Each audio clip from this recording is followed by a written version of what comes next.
Welcome to the Southern New Hampshire University Week in Review, where we recap the past week's events in Penmen athletics.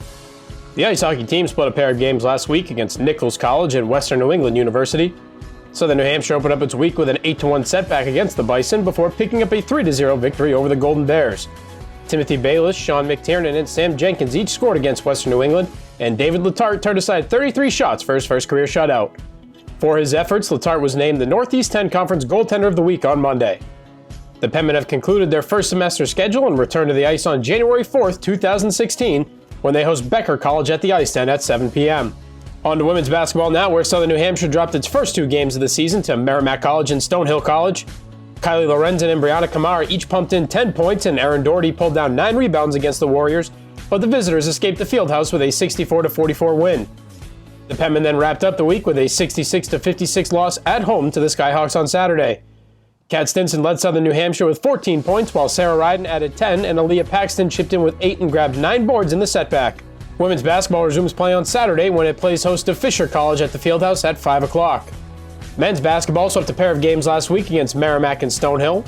Southern New Hampshire kicked off its week with a 79-63 victory against the Warriors before closing things out with a thrilling 59-57 triumph over the Skyhawks. Rodney Sanders led all scorers against Merrimack with 21 points and also collected 8 rebounds and handed out 5 assists. Chris Walters produced his 5th double-double of the year after scoring 15 points and grabbing a career-high 12 rebounds. Walters carried the offense against Stonehill on Saturday as he tied a career-high with 24 points and also corralled 8 boards. Sanders provided 15 points of 7 of 15 shooting with 4 rebounds and 3 steals to help Southern New Hampshire improve to 6-4 and 3-3 in the NE10. The Penmen are back in action on Sunday as they host Lincoln University in a non-conference clash at 1 p.m. Women's track and field won the program's first title on Saturday at the Plymouth State University meet.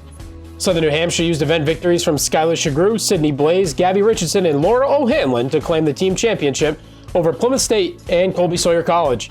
After the victory, Shagrew and Ashley Elder were named the Northeast 10 Conference Women's Track and Women's Field Rookies of the Week. The Penmen are idle until January 30th, 2016, when they head to Gorham, Maine for the University of Southern Maine invite. That's it for this week's Southern New Hampshire University Week in Review. Check back next week for a full recap of this week's events in Penmen athletics.